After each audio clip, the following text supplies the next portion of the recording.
नमस्कार बच्चों, उम्मीद है आप सब ठीक होंगे। आज हम करेंगे 8th क्लास का पहला चैप्टर फसल उत्पादन एवं प्रबंधन। मतलब हम फसल कैसे उत्पादन करते हैं और कैसे जो उसको स्टोर करते हैं, प्रबंधन करते हैं उसका, इसके बारे में हम पढ़ेंगे।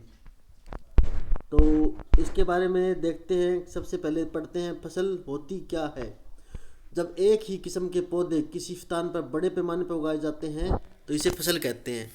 जैसे आपने देखा होगा, खेतों के अंदर जो है गेहूं की जो फसल होती है वो एक जगह पे जो है गेहूं बहुत सारी होती है। कपास की फसल होती है तो वहाँ पे कपास एक जगह बहुत सारी होती है। मतलब एक ही तरह के अगर पौधे जो बड़े पैमाने पर अगर हम लगाते हैं तो उसे हम फसल कहेंगे। ठीक है, जैसे गेहूं की फसल हो गई और कपास की फसल हो गई, सरसों की फसल हो गई, ये इसके आपके एग्जाम्पल है। फिर आपका आता है फसल जो है कितने टाइप की होती है। वो मौसम के आधार पर इसको दो भागों में बांटा गया है, खरीफ की फसल और रबी की फसल। खरीफ की फसल कौन सी होती है? वह फसल जिसे वर्षा ऋतु में बोया जाता है। वर्षा ऋतु कौन सी होती है? जिसे हम सावन का महीना कहते हैं, जो जून या जुलाई के आसपास होता है। ठीक है, तो जून और जुलाई में इसकी बुआई होती है अपने फसलों की। और जो है इसके अंदर कौन कौन सी फसलें आएंगी? धान, मक्का, सोयाबीन, मूंगफली, कपास, ये जो आपकी खरीफ की फसलें होती है। फिर आपकी आती है रबी की फसलें। जब रबी की फसलें स्टार्ट होती है तब खरीफ की फसल जो है काट ली जाती है। उसके बाद हम जो है रबी की फसल बोते हैं। तो रबी की फसल जो है कब बोई जाती है? शीत ऋतु में। शीत ऋतु मतलब सर्दी की ऋतु। सर्दी कब होती है आपको पता होगा।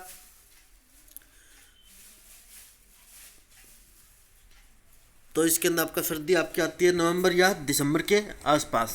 दिसंबर के लास्ट के अंदर जो है इसको बोया जाता है। इसमें कौन कौन सी फसलें आएंगी? चना, मटर, सरसों, अलसी, ये सारी जो है रबी की फसलें होती है। ठीक है, कई स्थानों पर दाल और सब्जियां भी जो है वो इसमें उगाई जाती हैं। अब आती है आधारित फसल पद्धतियाँ।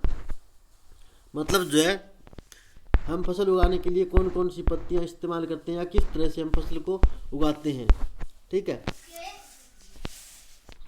फसल उगाने के लिए किसान को अनेक प्रकार के क्रियाकलाप समयावधि जो है में करने पड़ते हैं। तो वो क्रियाकलाप किस में आएंगे? आपकी कृषि पद्धतियों के अंदर आएंगे। तो कौन कौन सी कृषि पद्धतियाँ होती है? जैसे पहले है मिट्टी तैयार करना, फिर आपका बुआई है, फिर खाद एवं उर्वरक देना। पहले आता है आपका मिट्टी तैयार करना। मिट्टी कैसे तैयार करते हैं?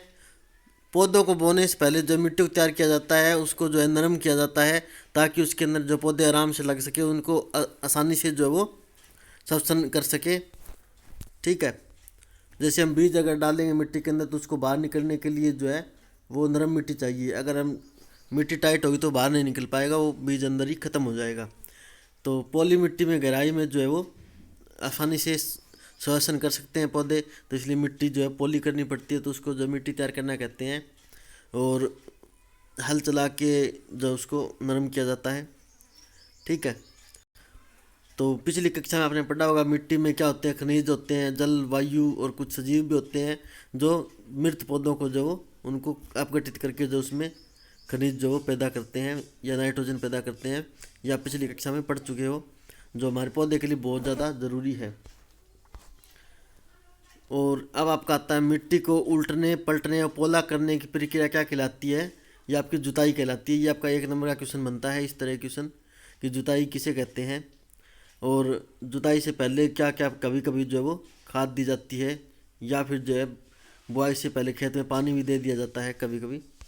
फिर आपका आता है कृषि के औजार। कृषि जो है मिट्टी को नरम करने के लिए, पॉली करने के लिए हम किस तरह के औजार इस्तेमाल कर सकते हैं, तो वो कृषि के औजारों के अंदर आएंगे। जैसे हल हो गया, खुदाली हो गया, कल्टीवेटर, जो ये आपके कृषि के औजार है। सबसे पहले आपका आता है हल। हल जो बच्चे जिनके माँ बाप जो है खेती करते हैं उनको पता होगा हल वगैरह ये क्या होते हैं। तो इसमें लोहे की मजबूत जो एक तिकोनी पत्ती लगी होती है जिसे हम फाल कहते हैं। ठीक है, उसको फिर जो है खेत में खींचा जाता है। किसके द्वारा? घोड़े, ऊंट या फिर जो है बैलों के द्वारा खींचा जाता है। उससे जो आपका क्या होता है, मिट्टी नरम की जाती है। फिर आपका आता है हल शेफ्ट। हल शेफ्ट क्या होता है? ये भी एक तरफ का हल ही होता है। इसके अंदर एक हैंडल लगा होता है, दूसरे सिरे पे जो है वो जोत के लिए जो डंडों से जुड़ा होता है, और उसको बैलों के गर्दन पे रखा जाता है। और फिर बैल जो आगे चलेंगे तो उससे जो वो पीछे जो मिट्टी को नरम करता चलेगा। फिर आपका आता है कुदाली। कुदाली आपने देखा ही होगा, जो दरांती जिसे कहते हैं, इस टाइप की होती है, जो मिट्टी को खोदने के लिए जो हम इस्तेमाल करते हैं। ये बहुत ही सरल औजार है आपका। ये लोहे की छड़ से जो आपका बना होता है। ये नीचे इसमें फ़ोटो भी दिखा रखी है। हल शेफ्ट जो है इस तरह का होता है, उसको जो है वो बैलों के ऊपर रखा जाता है। फिर आपका आता है कल्टीवेटर। कल्टीवेटर जो आज के मॉडर्न ज़माना का जो है वो औजार है। जैसे ट्रैक्टर के पीछे हम लगाते हैं, उसको हम कल्टीवेटर कहते हैं। इसके अंदर कई सारे जो वो फाले लगे होते हैं, पातियाँ लगी होती है। उसके कारण जो ये कई हलों का काम एक साथ कर देता है। टाइम बचाने के लिए जो है हम कल्टीवेटर का इस्तेमाल करते हैं। फिर आपका आता है बुआई। बुआई का मतलब क्या होता है, हमने मिट्टी को नरम कर लिया, उसके अंदर जो है बीज बोने की क्रिया क्या कहलाती है, बुआई कहलाती है। फिर आपका आता है बीजों का चयन। बीजों का चयन कैसे करते हैं? बीजों का चयन करने की जरूरत ही क्यों पड़ती है? क्योंकि अगर हम खेतों के अंदर जो है बीज बोएंगे, अगर वो बीज जो वो खराब है तो उससे पौधे नहीं बनेंगे, ठीक है। तो अगर अच्छे बीज है तो उनसे अच्छे पौधे बनेंगे। तो ये चेक करने के लिए कुछ तरीके भी होते हैं, जिसमें बता रखा है। जैसे अगर हम बीजों को पानी के अंदर डालेंगे तो यहाँ पे देखो, इस पहले पैरे के अंदर जो है वो दिखा रखा है कि अगर हम बीजों को पानी के अंदर डालेंगे तो कुछ बीज जो ऊपर तैरने लगेंगे, और लेकिन कुछ बीज जो वो नीचे बैठ जाएंगे भारी होने के कारण। तो वो ऊपर क्यों तैरने लगे? क्योंकि उसके अंदर जो होते हैं वो कीट वगैरह जो उनको खाकर जो उनको खोखला कर देते हैं, इस कारण वो हल्के हो जाते हैं, और हल्के होने के कारण जो पानी के ऊपर तैरने लग जाते हैं। तो वो बीज क्या होते हैं जो ऊपर तैरते हैं, वो खराब बीज होते हैं, ठीक है। उनसे जो वो पौधा नहीं बन पाएगा, इसलिए उनको निकालना होता है। और जो नीचे बैठे हुए बीजों को अलग करके जो वो अच्छे बीज होते हैं, उनसे जो बुआई की जाती है, ठीक। फिर आपका आता है परंपरागत औजार। परंपरागत औजार का मतलब क्या है? हमारे पहले टाइम के अंदर जो हमारे बड़े बुजुर्ग जो है किसान लोग थे, वो किस तरह के औजार इस्तेमाल करते थे, वो आपके परंपरागत औजारों के अंदर आते हैं। अब जो ट्रैक्टर के साथ जो भी औजार इस्तेमाल करते हैं, वो आपके जो है नवीनतम औजार है, या जिसे हम कहते हैं मॉडर्न औजार है। जैसे पहले हल चलाते थे, वो आपके परंपरागत औजारों के अंदर आते हैं, जिसके अंदर हल के साथ जो एक कीप नुमा जो है एक औजार होता था, जिसके अंदर हम बीज डालते थे, और वो बीज जो फिर कीप से होके मिट्टी में चला जाता था। फिर आपका आता है सीड ड्रिल। ये आपका आधुनिक जो है वो औजार है। सीड ड्रिल आपने देखा होगा, ट्रैक्टर के पीछे बीज बोने के लिए अलग से जो है एक सीड ड्रिल होती है। वो उसके अंदर बहुत सारे जो वो सुराख होते हैं, खांचे होते हैं, उनके अंदर जो है हर एक खांचे में जो वो बीज जाते हैं। तो एक साथ जो कई सारे बीज जो मिट्टी के अंदर बोए जा सकते हैं। इससे हमारा जो है टाइम बच जाता है। फिर आपका आता है खाद एवं उर्वरक मिलाना। अब खाद या उर्वरक होते क्या है, ये देखो यहाँ पे,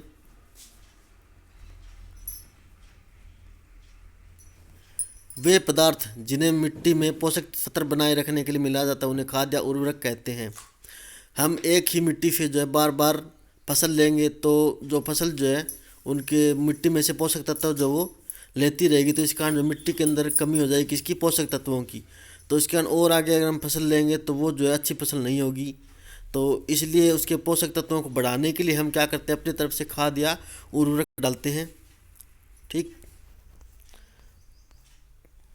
खनिज तत्व जो होते हैं उससे खनिज तत्व बढ़ जाते हैं, और इसके अंदर जो पौधे या जंतु अपशिष्ट पदार्थ भी हो सकते हैं, ठीक है।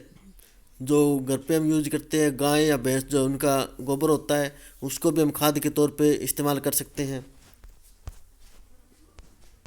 और आपने देखा यूरिया खाद आती है, वो भी आपकी जो है कि उर्वरक के रूप में होती है, वो आपकी रासायनिक खाद होती है, ठीक है। तो रासायनिक खाद भी हम जो है पोषक तत्वों को बढ़ाने के लिए जो हम इस्तेमाल कर सकते हैं। ये फैक्ट्री में बनाए जाते हैं, जैसे यूरिया हो गया, अमोनिया सल्फेट, सुपर फॉस्फेट। यहाँ पे ये देखो, ये दिखा रखा आपका potash, NPK, nitrogen, phosphorus, potassium. ये आपकी क्या होती है, रासायनिक पदार्थ होते हैं जो उर्वरक जो है जिसको कहते हैं। अगर हम देसी जो जैसे गोबर की खाद होती है तो उसको हम खाद कहते हैं, लेकिन अगर रासायनिक तरीके से अगर हम पोषक तत्व बढ़ाते हैं तो उसको हम उर्वरक कहते हैं। इसके बाद में जो आपका आता है मोस्ट इम्पोर्टेंट क्वेश्चन, जो पेपर में जो हमेशा आता ही आता है, इस क्वेश्चन को ज़रूर याद करें। उर्वरक एवं खाद में अंतर। उर्वरक क्या होते हैं, खाद क्या होती है?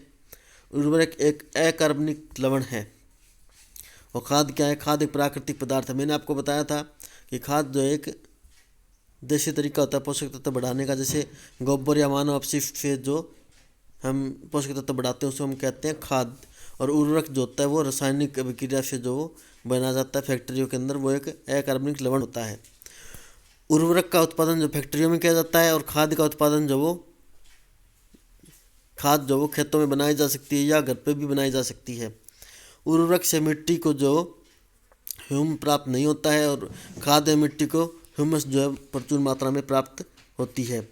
फिर आपका आता है उर्वरक में पादप पोषक जैसे नाइट्रोजन, फास्फोर, पोटासियम प्रचुर मात्रा में मिलते हैं।